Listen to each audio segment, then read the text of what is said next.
A widowed millionaire witnessed something he never expected to see: a nanny breastfeeding his baby.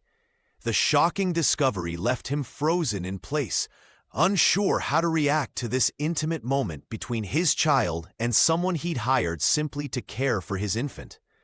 What followed would transform not just their relationship, but redefine his understanding of family altogether.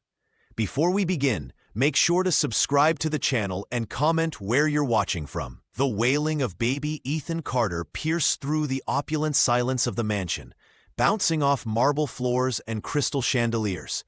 The sound traveled through every corridor, transforming what should have been a sanctuary of wealth into a prison of despair. Daniel Carter had spared no expense in creating this home: mahogany staircases, imported furniture, priceless art.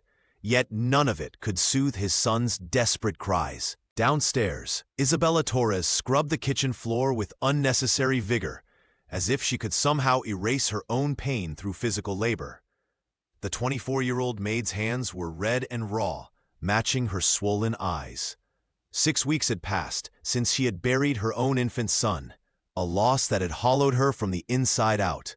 Each of Ethan's cries from upstairs sent a physical pain through her chest, where milk still occasionally leaked as a cruel reminder of what she had lost. "It's been hours," she whispered to herself, glancing at the ornate clock on the wall. The young woman pressed her palm against her breast, wincing at the tenderness. Her body still hadn't accepted that there was no baby to feed. Upstairs, 2-month-old Ethan lay in his custom-designed nursery, his tiny face flushed crimson with effort. His cries had begun to weaken, becoming more like whimpers, a dangerous sign. The infant's lips were dry, his diaper unchanged for hours. Beside his crib, a bottle of formula sat untouched, the contents now spoiled and sour in the warm room. Melissa Adams, the nanny Daniel had hired at considerable expense, had disappeared 6 hours earlier. "Just running to get more formula," she had announced casually, grabbing her designer purse and slipping out the door. The 28-year-old hadn't bothered to prepare a fresh bottle before leaving, nor had she answered any of the frantic texts sent her way. Isabella paused her scrubbing, listening as Ethan's cries grew more feeble. The maid knew that sound, the weakening wail of a baby in distress. She closed her eyes, remembering her own son's similar cries in his final hours. Something was wrong, terribly wrong. The mansion felt impossibly large at that moment, cavernous and cold, despite its luxury. Somewhere in another wing, she knew Daniel was locked in his home office, conducting business that couldn't wait. The CEO remained largely absent, buried in work since his wife's death during childbirth. Isabella stood slowly, her heart pounding. She wasn't supposed to enter the nursery. That was Melissa's domain. But Ethan's cries had become alarmingly faint, and something deep within her was screaming that the baby needed help now. Melissa Adams checked her watch and smirked. 4 hours had passed since she'd left the Carter mansion, and she hadn't received a single call from her employer.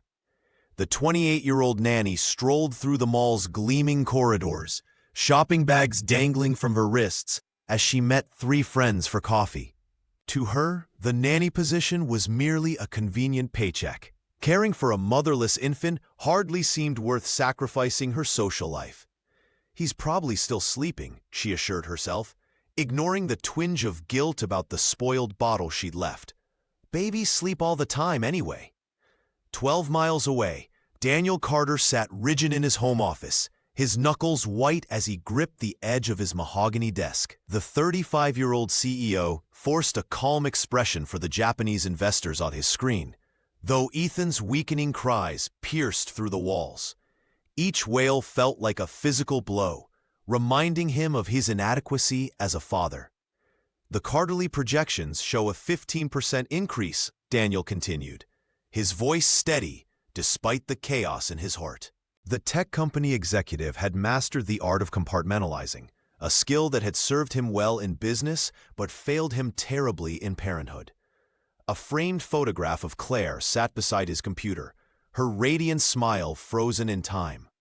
6 months had passed since childbirth complications had taken her life, leaving Daniel drowning in grief and responsibility. The investors couldn't see how his eyes constantly darted to the nursery door, or how each pause in his son's crying filled him with dread rather than relief. "Mr. Carter, about the Asian market expansion." The lead investor's voice faded as Daniel noticed the sudden silence from the nursery. The absence of sound was somehow more alarming than the crying had been. Downstairs, Isabella Torres scrubbed the kitchen floor with increasing urgency, as if she could erase her own pain through physical labor. The young maid had returned to work just 2 weeks after losing her own baby, desperate for distraction and income. Each of Ethan's cries had been like a knife twisting in her heart, reminding her of what she'd lost.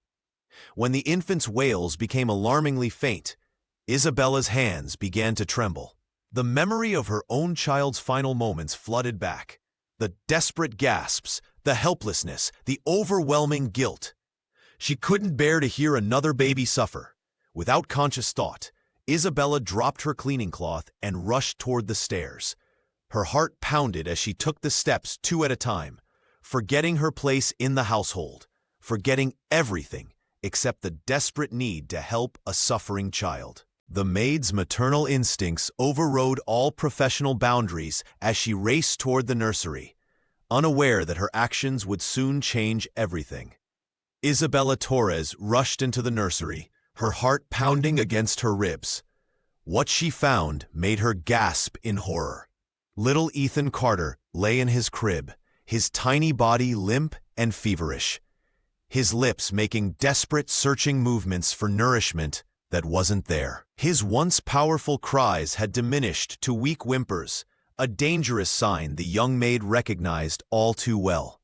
She picked up the bottle beside the crib and recoiled at the sour smell. The formula had clearly spoiled hours ago, yet Melissa had left it there, abandoning the infant to suffer alone. Isabella's hands trembled with anger and urgency as she lifted the baby, feeling his overheated skin against her palms. "Shh, little one," she whispered, cradling him close. "You'll be all right." But Ethan wasn't all right. His desperate attempts to suckle at air, his dehydrated lips, and the heat radiating from his small body told Isabella that the situation was dire. In that moment, the 24-year-old woman felt a powerful surge within her chest. Not just emotion, but a physical response she knew all too well. 6 weeks had passed since she had lost her own baby boy. 6 weeks of binding her breasts, trying to stop the milk that continued to flow despite having no child to feed. 6 weeks of that cruel reminder of her empty arms. Without consciously deciding, Isabella sank into the plush armchair in the corner of the nursery. Her fingers moved to her blouse, unbuttoning it with trembling determination. The pain of her own loss collided with the urgent need before her. This child needed what her body could provide. "I can save you," she murmured, tears streaming down her face as she pressed Ethan to her breast. The effect was immediate. The infant latched on with surprising strength, his desperate hunger finding relief at last. The painful fullness Isabella had endured for weeks began to ease as Ethan drank hungrily, his little body relaxing in her arms. A strange peace washed over her as she watched the color gradually return to his cheeks. Each drop of milk that had been a torturous reminder of her loss now became life-giving sustenance. The room fell silent, except for the soft sounds of the baby's feeding and Isabella's quiet tears. She knew she had crossed a boundary, a maid breastfeeding her employer's child without permission. Yet as Ethan's breathing steadied and his desperate gasps subsided, Isabella couldn't bring herself to regret her decision. In this moment, nothing mattered but the fragile life in her arms, saved by the very thing that had caused her so much grief. Tears streamed down Isabella Torres's cheeks as she cradled Ethan against her chest. The sensation was both familiar and devastating. her body, still mourning the child she had lost 6 weeks ago, now giving life to another. Each drop of milk that flowed from her was simultaneously a reminder of her grief and a celebration of survival. The warmth of the baby against her skin awakened memories she had tried desperately to bury beneath endless hours of scrubbing floors and polishing silverware. "There you go, little one," she whispered, her voice cracking.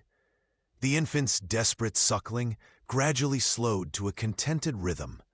His tiny hand rested against her skin, fingers occasionally flexing, as if to reassure himself that she wouldn't disappear. Isabella wiped her tears with her free hand, careful not to disturb the fragile peace they had found together. The grand nursery, with its hand-painted clouds and expensive furnishings, faded around her. In this moment, she wasn't a maid in a millionaire's mansion. She was simply a woman nurturing a child who needed her. Society's rigid boundaries between employer and employee dissolved in the face of this primal connection. The young woman knew there would be consequences. She understood that sitting in this plush armchair, nursing her employer's son, crossed every professional line imaginable. Yet, she couldn't bring herself to care. The judgment that would surely come, the scandal that might erupt, the position she would likely lose, none of it mattered compared to the life literally drawing strength from her body. Isabella gently stroked Ethan's cheek, marveling at how perfectly he fit in her arms, as if her body had been preparing for him all along. "My little angel left this world," she murmured to the baby, "but somehow you found me." The pain of her loss remained, a hollow ache that would never fully heal. But for the first time since the funeral, she felt something besides despair. Purpose, connection, a reason to continue. Time seemed suspended in the golden afternoon light, filtering through expensive curtains. Isabella forgot about Daniel Carter's virtual meeting downstairs, forgot about Melissa's inexcusable absence, forgot about the class divide that typically defined her every movement in this house. She even forgot to watch the clock or listen for footsteps approaching the nursery. All that existed was this moment, this sacred, impossible moment where grief and joy collided, where milk meant for one child saved another, where the daughter of immigrants and the son of a tech millionaire found healing in each other's presence. A bond formed between them that transcended wealth, status, and circumstance. A bond neither society's judgment nor professional boundaries could sever. Daniel Carter rubbed his bloodshot eyes as he stepped away from his computer. The virtual meeting with Japanese investors had drained every ounce of his energy, yet he couldn't shake the nagging worry about Ethan's cries that had finally fallen silent. Glancing at Claire's photograph on his desk, her smile forever frozen in time, he felt that familiar pang of loneliness wash over him. The mansion felt eerily quiet as he climbed the mahogany staircase toward the nursery. Pushing open the door, Daniel froze in the doorway, his exhaustion instantly replaced by shock. There, bathed in the golden glow of late afternoon sunlight streaming through the curtains, sat Isabella Torres, his maid, with her blouse unbuttoned and his son Ethan nestled against her bare breast. "What the hell are you doing?" he demanded, his voice barely above a whisper, but sharp enough to cut through the silence. Isabella's head snapped up, her eyes wide with fear. She instinctively clutched Ethan closer, her hands trembling as she tried to cover herself while keeping the baby secure. "Mr. Carter, please, I can explain," she stammered, her voice cracking. "Ethan was starving, the bottle was spoiled, and he was getting dehydrated. I couldn't find Melissa anywhere." Daniel stood motionless, a storm of emotions battling within him. Anger at this intimate boundary being crossed, confusion about how to respond, yet beneath it all an undeniable relief at seeing his son peaceful for the first time in weeks. "Where is Melissa?" he managed to ask, his fists clenching and unclenching at his sides. "I don't know, sir. She's been gone for hours," Isabella replied, tears welling in her eyes. I heard Ethan crying, getting weaker. I cleaned everything, but he wouldn't take the formula. I couldn't let him suffer. The CEO took a tentative step forward, noticing how Ethan's tiny hand clutched at Isabella's shirt. His face relaxed in contentment. The contrast between his son's current state and the desperate wailing that had haunted the mansion for weeks was striking. "You had no right," Daniel said, but the words lacked conviction. His gaze drifted to the spoiled bottle on the nightstand, then back to his son's peaceful face. Isabella's tears fell freely now. "I lost my baby 6 weeks ago," she whispered. "I still have milk. He was so hungry, Mr. Carter. So desperate." Daniel ran a hand through his hair, struggling to process what was happening. The intimate scene before him was both a violation of propriety and a moment of profound care. As employer and employee stood locked in this tableau of tension, neither knew that this moment would forever alter the course of their lives. Daniel Carter stood frozen in the doorway, his face a battleground of emotions. His jaw clenched as he watched Isabella gently holding Ethan against her breast, the baby finally peaceful after weeks of constant crying. "What do you think you're doing?" he finally managed, his voice barely above a whisper. Isabella Torres looked up, her eyes wide with fear yet resolute. "Mr. Carter, I can explain," she said, carefully adjusting her blouse while keeping Ethan secure. "Your son was dehydrated and desperate.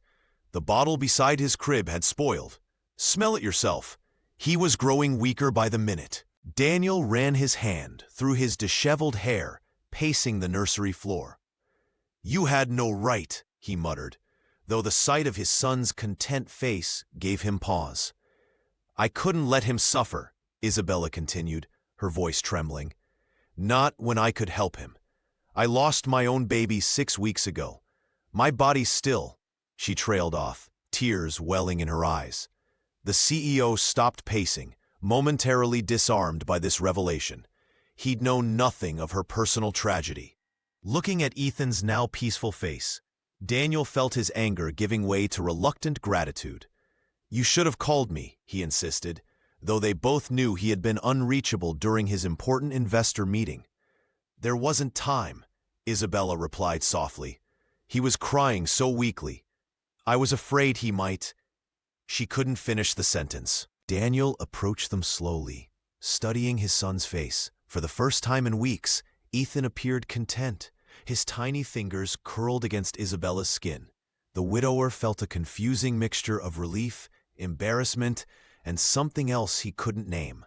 "Where's Melissa?" he asked, suddenly remembering the absent Nanny. As if summoned by her name, the front door slammed downstairs, followed by the sound of hurried footsteps on the marble staircase. Moments later, Melissa Adams appeared in the doorway, her arms laden with shopping bags from expensive boutiques.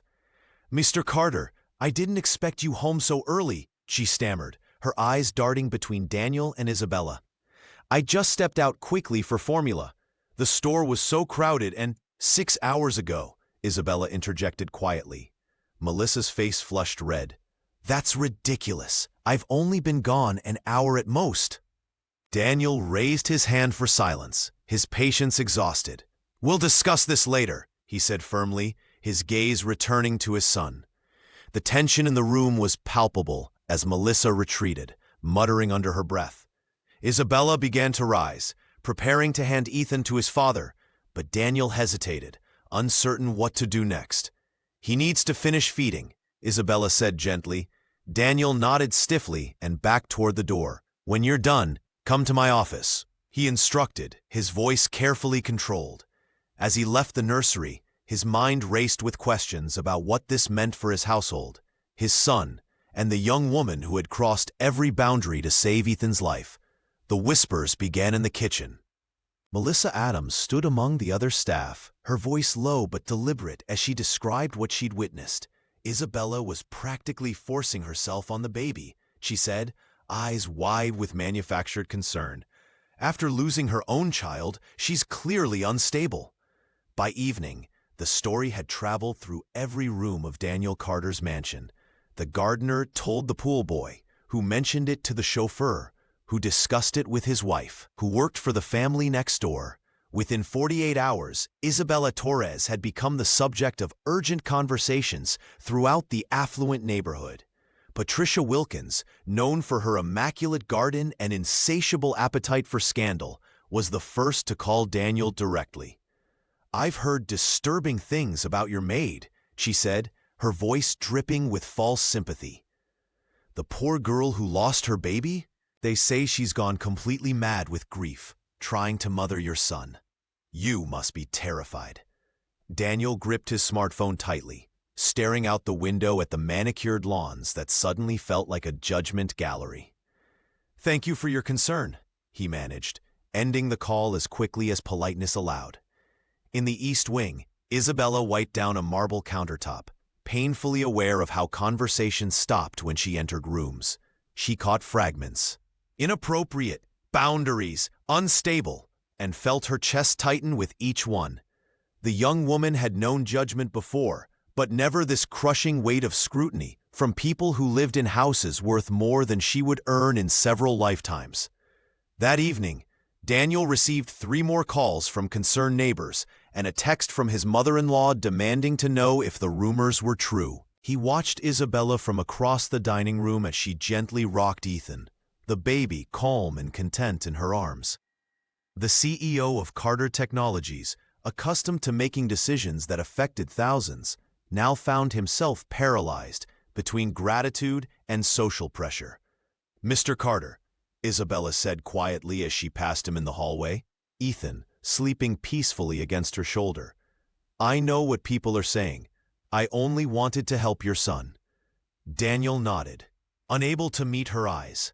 He'd built his fortune on decisive action, yet now found himself adrift. The widower retreated to his study, pouring himself 2 fingers of whiskey, as text messages continued to light up his device. Outside his window, he could see Patricia speaking animatedly to another neighbor, both occasionally glancing toward his mansion. The isolation felt complete. No one understood what had happened that day. The desperation, the relief, the complicated emotions that followed. All they saw was scandal, and Daniel Carter, for all his wealth, had no idea how to silence it. Daniel Carter sat alone in his mahogany-paneled office, the only light coming from a small desk lamp that cast long shadows across the room. Sleep had become impossible. His fingers traced the edge of Claire's silver-framed photograph, her smile frozen in time, her eyes seeming to question his recent decisions. "What would you have done?" he whispered to the image of his late wife. The neighborhood gossip had intensified over the past 3 days. His phone had been buzzing with concerned messages from business associates and so-called friends.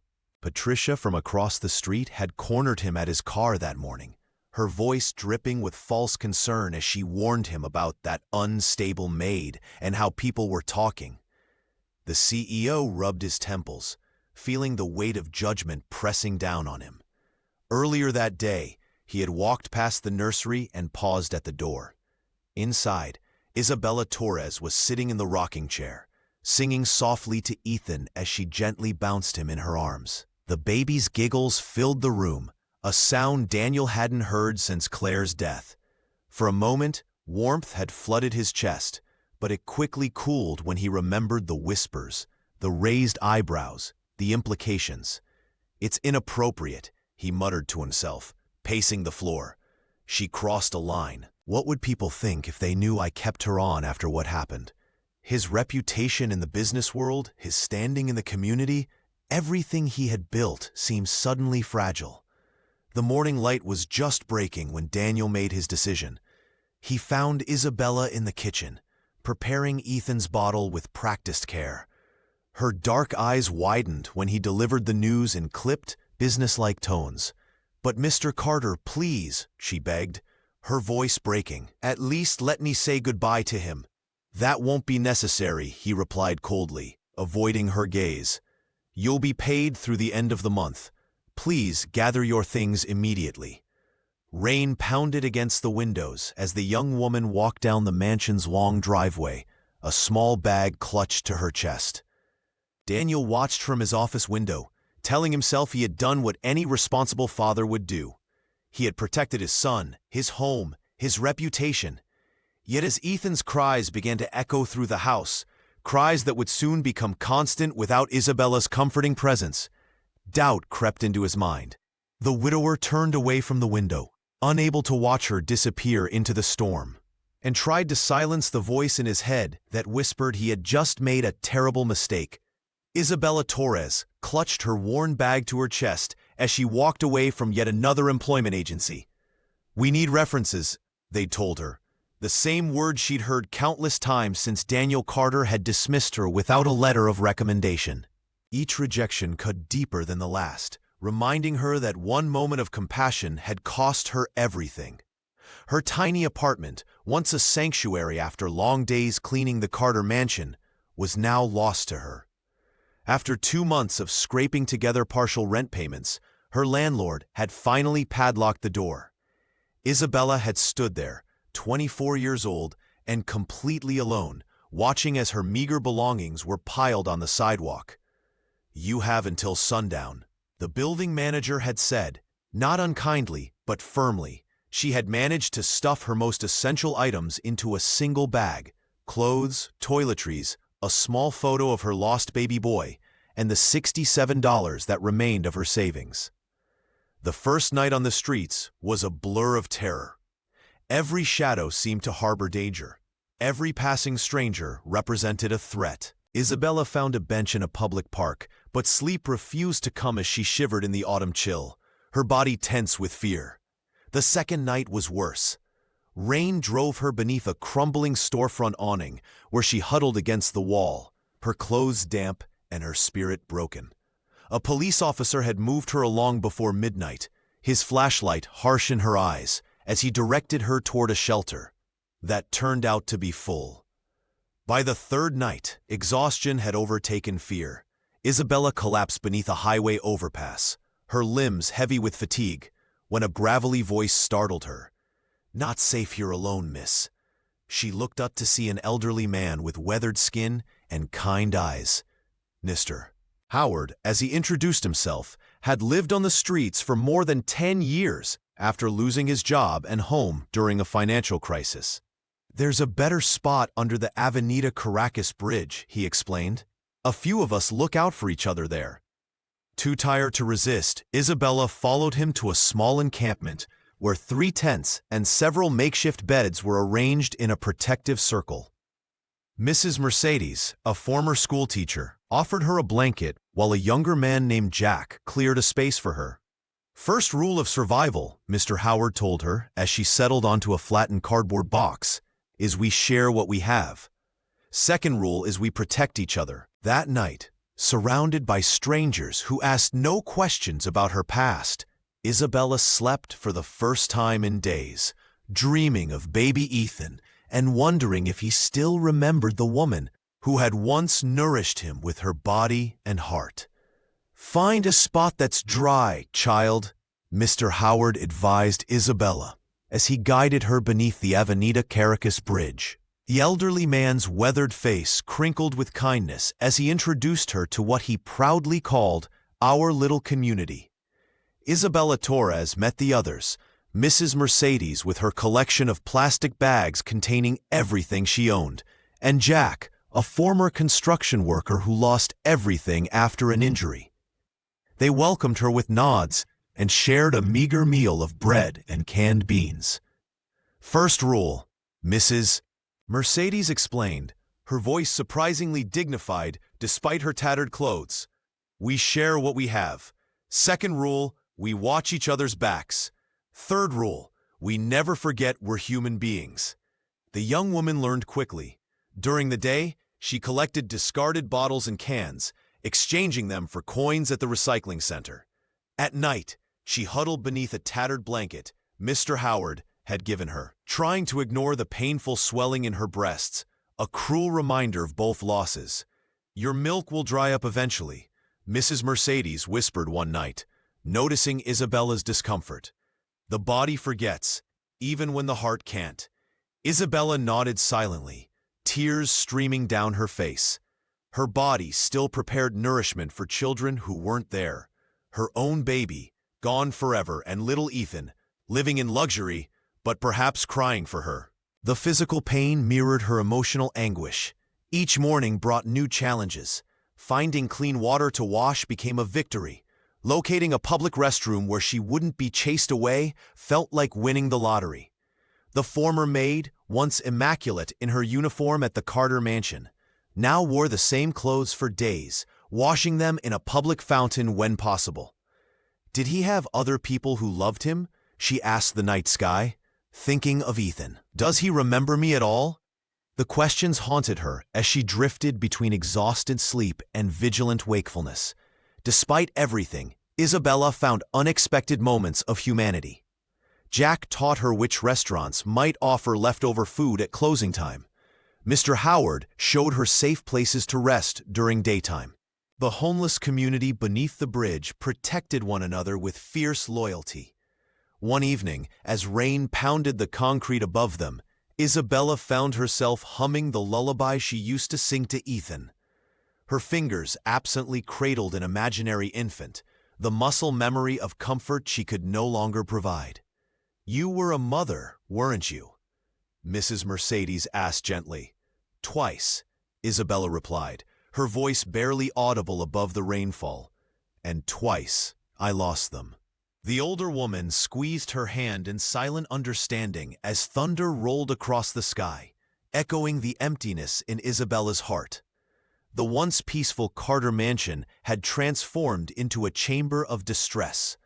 For 7 consecutive nights, Ethan's desperate wails echoed through the marble corridors, his tiny body arching with each inconsolable cry. Daniel Carter paced the nursery floor, dark circles forming beneath his eyes as he cradled his son, attempting every soothing technique he could find online. "He's just being difficult," Melissa Adams insisted, flipping through a magazine while Daniel rocked the screaming infant. "All babies go through fussy periods." She half-heartedly offered Ethan another bottle, which he twisted away from, his face reddening with each passing second. The CEO watched his son's rejection with growing alarm. This wasn't normal fussiness. Ethan was losing weight, his once plump cheeks hollowing slightly.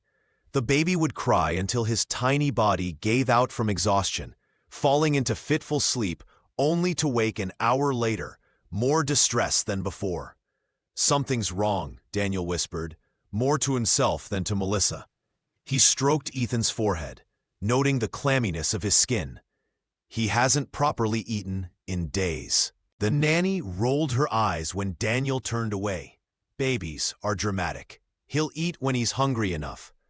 But Daniel's paternal instinct, dormant since Claire's death, had finally awakened. That evening, he made 3 phone calls.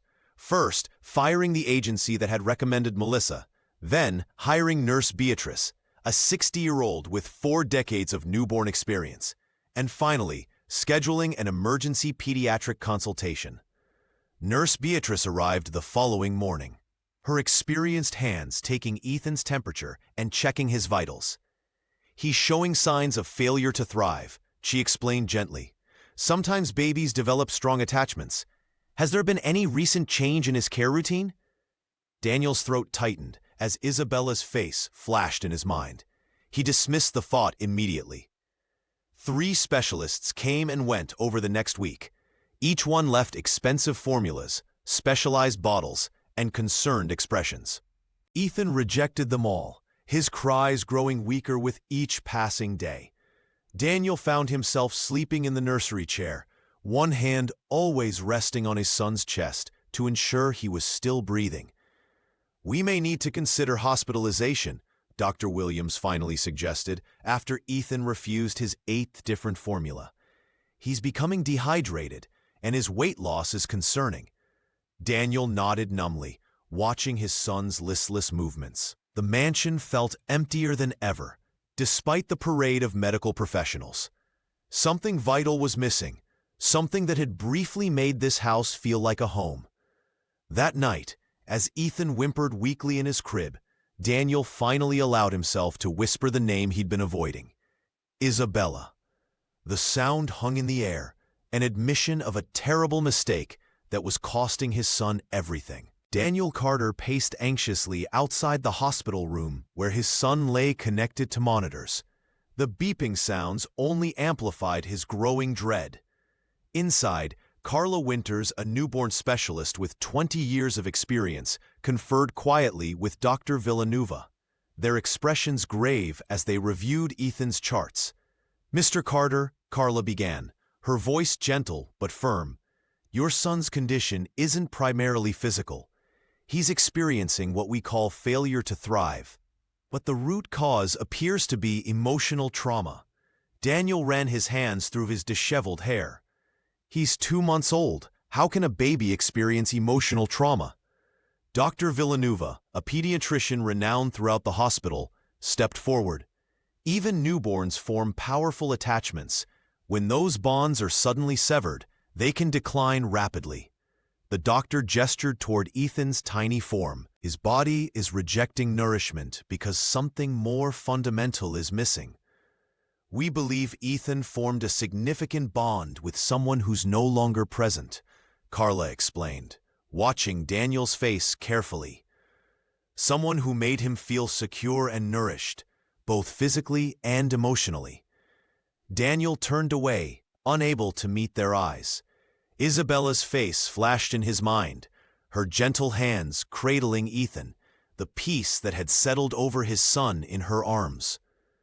"Mr. Carter, was there someone who cared for Ethan recently? Someone he might have bonded with?" Carla pressed. "No," Daniel lied, the word catching in his throat. "Just the nanny." He couldn't bring himself to speak Isabella's name, as if acknowledging her importance would confirm his terrible mistake. Dr. Villanueva sighed. "Infants are remarkably perceptive. They recognize voices, sense, even heartbeats. When that consistent presence disappears, they grieve in the only way they can, by withdrawing." The monitors beeped as Ethan's tiny chest rose and fell with labored breaths. His skin had taken on a grayish pallor, and his once plump cheeks had hollowed. Each bottle offered was refused, with weakening cries, until he barely had strength to protest. "We'll continue intravenous nutrition," the pediatrician said, "but I must be honest, without addressing the emotional component, his prognosis is concerning."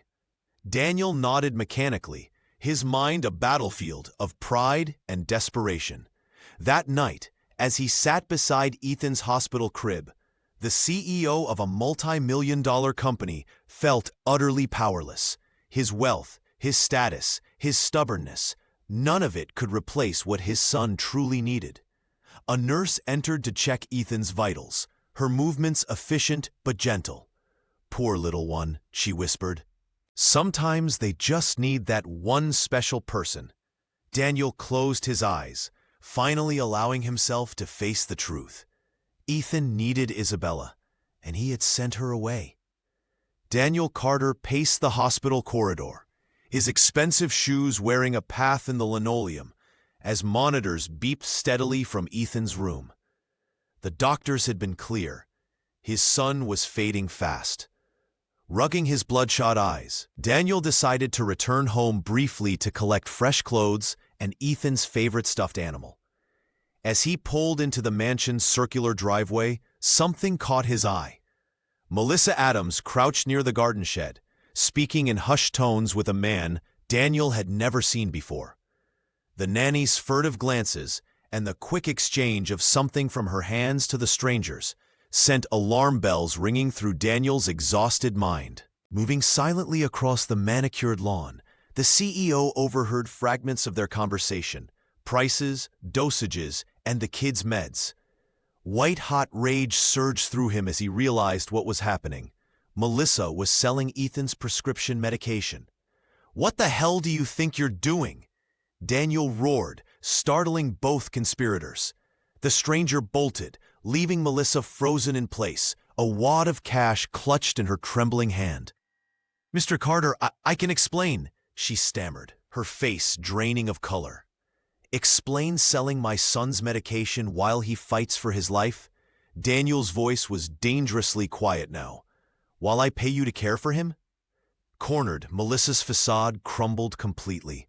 Tears streaked her makeup as she confessed not just to selling the medication, but to a web of deception that had been spinning for months. "I needed the money," she sobbed.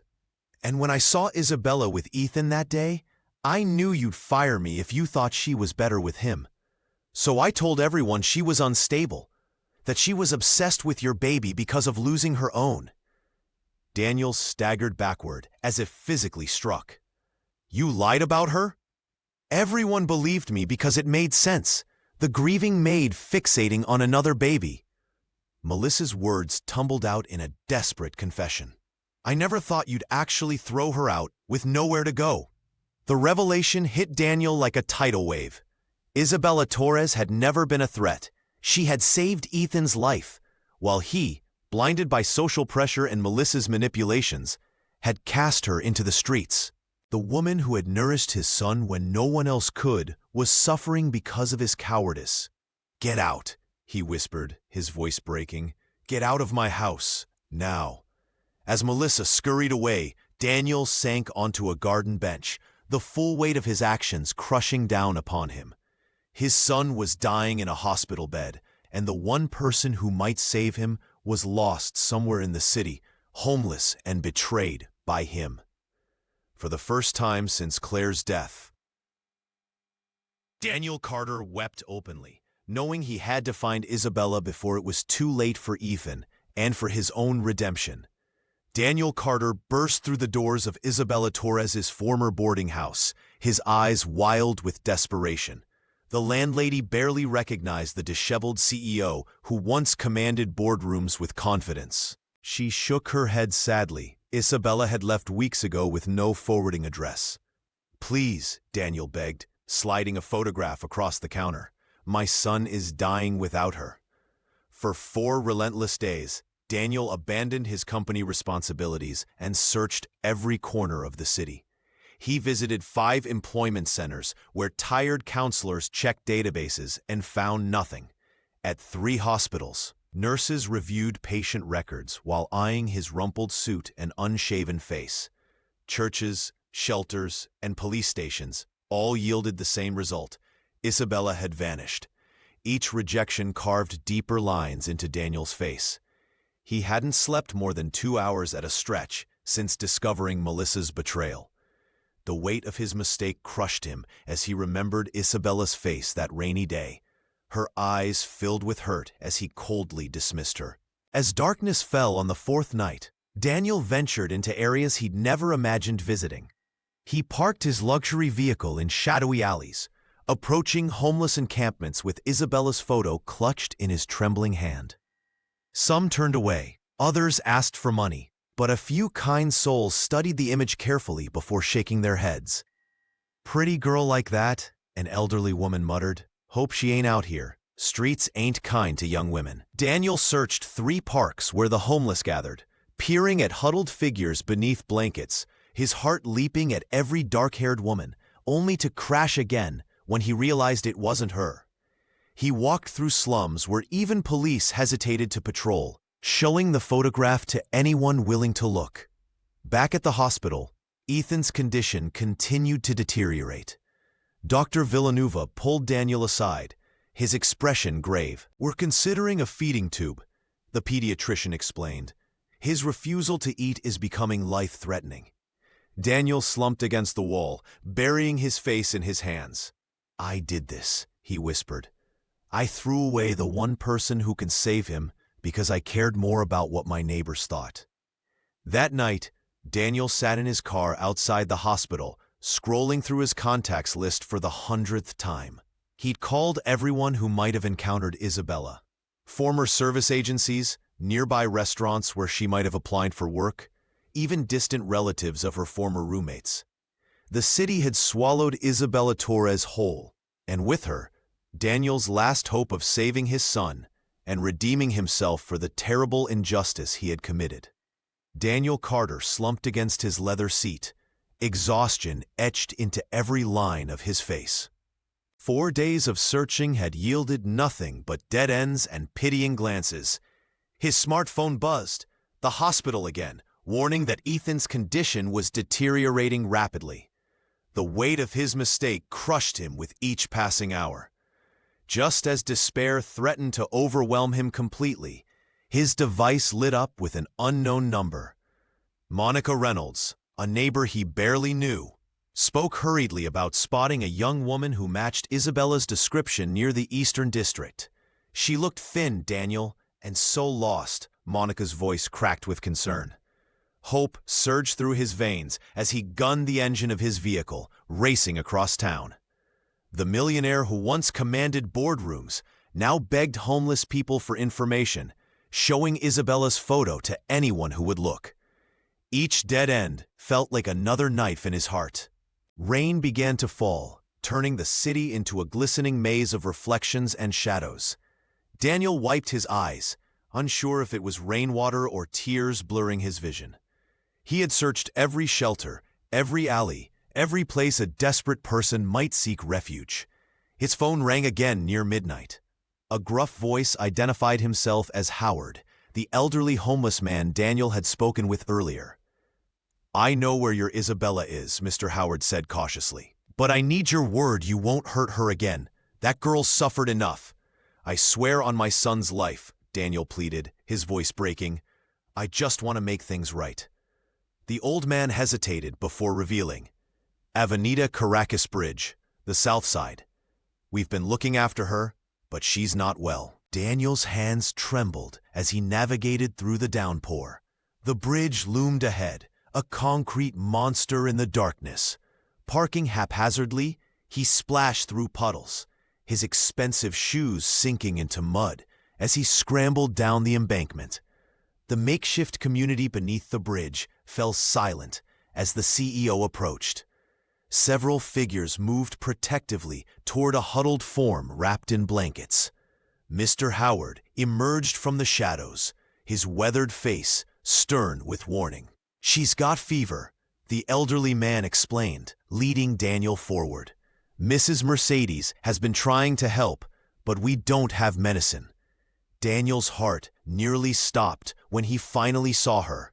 Isabella Torres, once vibrant and strong, now lay shivering on a makeshift bed of cardboard and tattered blankets. Her cheeks were hollow, her eyes closed in fitful sleep. In that moment, standing in the rain beneath a bridge with people society had forgotten, Daniel understood what true poverty meant, not just of money, but of compassion. The same society that had judged Isabella had abandoned her here, while these strangers with nothing had shown her more humanity than he ever had. "I need to take her to Ethan," he whispered. Knowing time was running out for both of them, Daniel Carter found Isabella Torres huddled beneath the Avenida Caracas Bridge, a shadow of the woman who had once moved confidently through his mansion. Rain pattered against the concrete overhead, creating a dismal symphony that matched the desperation of the moment. Her clothes hung loosely on her frame, and her eyes, once bright with compassion, now reflected only suspicion and hurt as she spotted him approaching. "Isabella," he called, his voice breaking as he stepped closer. She recoiled instantly, pressing herself against the damp wall. The other homeless residents watched warily, with Mr. Howard positioning himself protectively near her side. "Don't come any closer," Isabella whispered, her voice hoarse from illness and the cold that had settled in her chest. "You've done enough damage." Daniel stopped, rain soaking through his expensive suit. For once, the tech CEO cared nothing about appearances. "Ethan needs you," he said, dropping to his knees in the mud. "He's dying without you." Her eyes flashed with pain at the mention of the baby. "And I nearly died because of you," she countered, the bitterness of her words cutting through the sound of rainfall. "I was wrong," Daniel admitted, his shoulders slumping with the weight of his confession. "I let other people's judgment cloud mine. I believed lies instead of what I saw with my own eyes." Mr. Howard placed a weathered hand on Isabella's shoulder. "You don't owe this man anything," he reminded her gently. Daniel extended his hands in supplication. "I'm not asking for myself. Ethan hasn't eaten properly since you left. The doctors say—" His voice caught. "They say he's bonded with you. He's rejecting everyone else." Isabella turned away, tears mingling with raindrops on her cheeks. The memory of Ethan's small body against hers, the way he had filled the void left by her own lost child, threatened to overwhelm her resolve. "Please," Daniel begged, remaining on his knees in the mud. "I'll do anything. Name your price." "I'm not for sale," she snapped, anger flaring. "Unlike your expensive nanny who left your son to die." Daniel nodded, accepting the rebuke. "You're right. I'm not offering money. I'm asking for mercy, not from me, but for Ethan." Isabella closed her eyes, her maternal instinct warring with her pride and pain. After what seemed like an eternity, she nodded once. "I'll come," she said quietly, "for Ethan. But after he's well, I'm gone. Forever." Daniel rose, relief washing over his face. "Thank you," he whispered, reaching for her hand. She pulled back. "Don't thank me. Just take me to him." As they left the bridge, Mr. Howard watched them go, his weathered face showing both concern and a flicker of hope for the young woman who had briefly been part of their makeshift family. The sterile hospital corridor seemed endless as Daniel Carter rushed Isabella toward the intensive care unit. The fluorescent lights cast harsh shadows across her gaunt face, a stark reminder of the weeks she had spent beneath the bridge.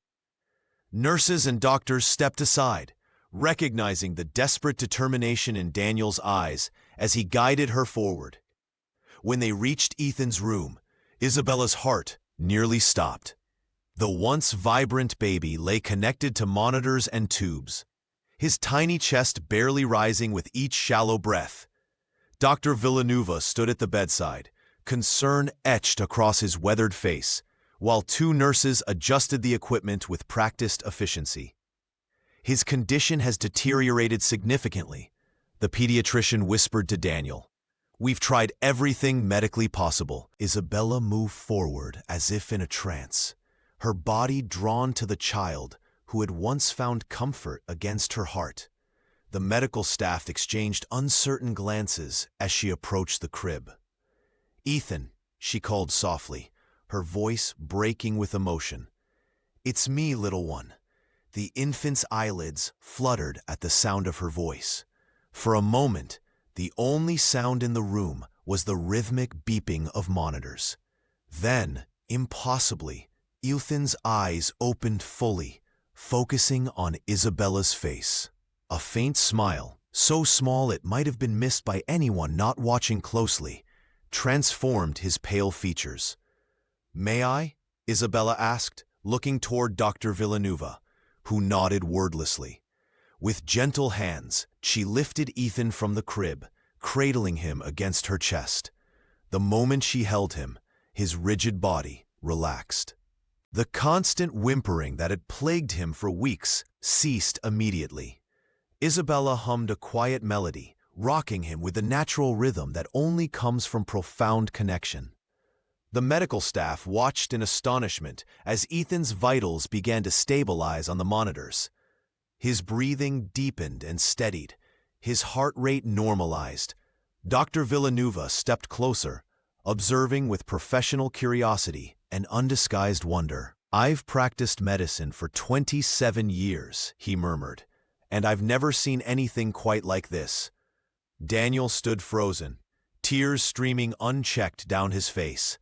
The CEO, who had built his reputation on logical decisions and calculated risks, was completely undone by the scene before him. In that moment, he understood that he had been given not just a second chance to save his son's life, but an opportunity for his own redemption. "Thank you," he whispered to Isabella, the words wholly inadequate for the magnitude of what she had done.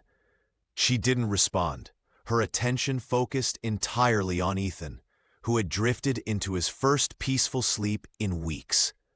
The room remained silent, everyone present understanding they were witnessing something profound, the healing power of a bond that transcended conventional understanding. Ethan Carter's recovery stunned everyone at the city hospital. Within just 3 days of Isabella Torres's return, his vital signs stabilized, his appetite returned, and the light came back to his eyes. The medical team watched in amazement as the infant who had been on the brink of failure to thrive now cooed and reached for Isabella whenever she entered the room.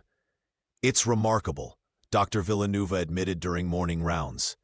"The connection between them is something medicine can't replicate." Daniel Carter, watching his son flourish, knew he had to do more than simply bring Isabella back. He contacted James Whitfield, a prominent attorney, and arranged a press conference in the hospital's main auditorium. Reporters from local stations gathered, curious about the Millionaire CEO's unexpected announcement. Standing before flashing cameras, Daniel publicly acknowledged his grave error. "Isabella saved my son's life twice," he declared, his voice breaking slightly. "First when she found him abandoned and malnourished, and again when she returned despite how terribly I treated her." He detailed how the young woman had been unjustly vilified through malicious gossip and his own failure to stand by her. The CEO revealed the truth about Melissa Adams's negligence and deliberate lies. "She abandoned my child for hours, then fabricated stories about Isabella to protect herself," Daniel explained, his face grim with regret.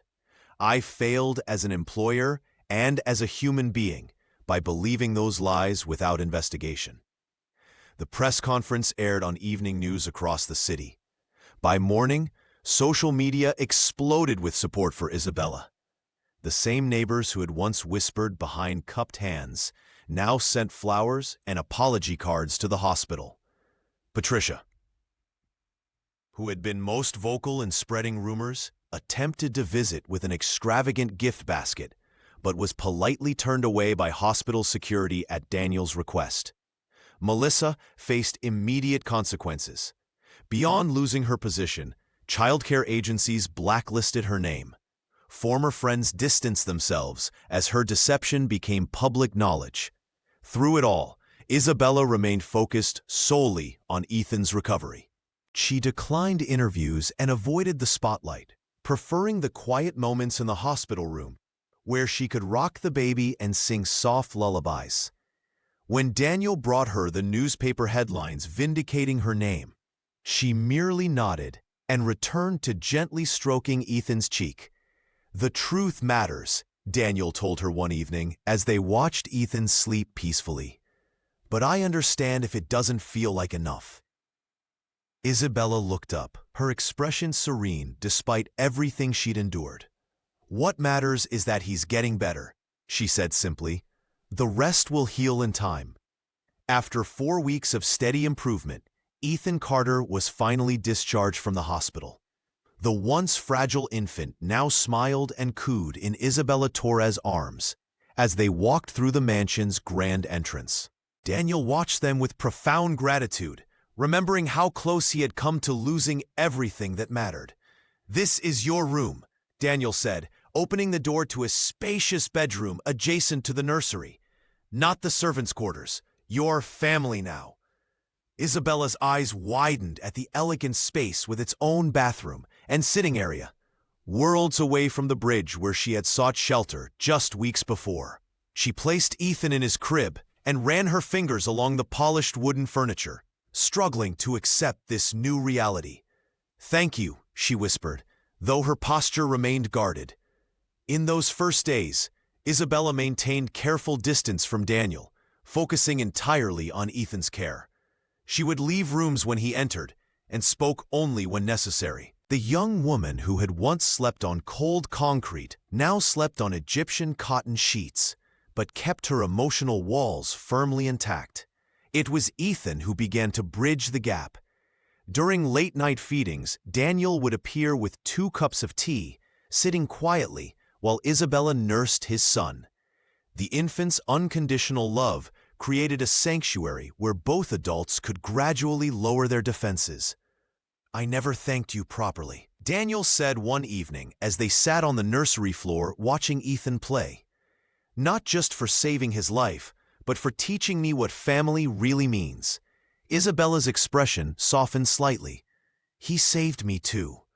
As weeks passed, Daniel insisted on sharing parenting duties, changing diapers, preparing bottles, and taking turns with bedtime stories. The CEO who once delegated everything now prioritized these simple tasks above business meetings and social obligations. Their evenings developed a comfortable rhythm. After Ethan fell asleep, they would share dinner on the terrace, talking about their pasts and dreams. Daniel spoke of Claire without the crushing guilt that had once accompanied her memory. Isabella gradually revealed stories from her childhood in small, precious fragments. "I never thought I'd feel safe again," she admitted one night as they watched the stars. Daniel reached for her hand but didn't grasp it, leaving the choice to her. "I want to be worthy of your trust." After a moment's hesitation, Isabella placed her hand in his. The gesture was small but significant, a fragile bridge spanning their painful history. In the nursery, Ethan slept peacefully, unaware that his need for love had created something beautiful from tragedy. 3 broken hearts were slowly becoming whole again, finding in each other what they had each lost: a family.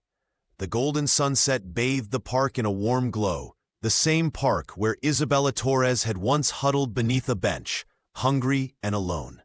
Now she sat on a checkered blanket, watching as Ethan, nearly 1 year old, took wobbly steps toward a butterfly before tumbling into Daniel's waiting arms. The sound of their shared laughter healed something deep within her that she'd thought would remain broken forever. Daniel Carter caught her gaze, his eyes reflecting the journey they'd traveled. 6 months had passed since Ethan's hospitalization, 6 months of rebuilding trust through small moments and honest conversations. The CEO had transformed from the cold, judgmental employer into a partner who valued her strength and compassion. "I've been thinking," Daniel said, lifting Ethan onto his lap, "about what makes a family." Isabella smiled, running her fingers through the grass.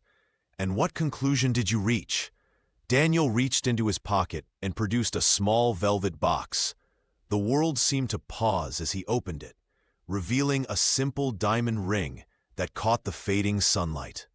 "That it isn't about blood or birth certificates," he answered, voice trembling slightly.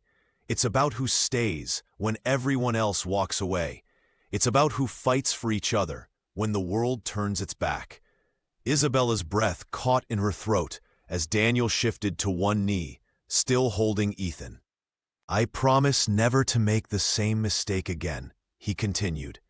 "Never to let judgment or fear cloud what I know in my heart. I love you, Isabella. Will you marry me and make our family official?"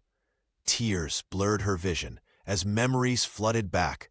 The pain of losing her own child, the desperate moment she'd first held Ethan to her breast, the humiliation of being cast out, and the miracle of their reunion.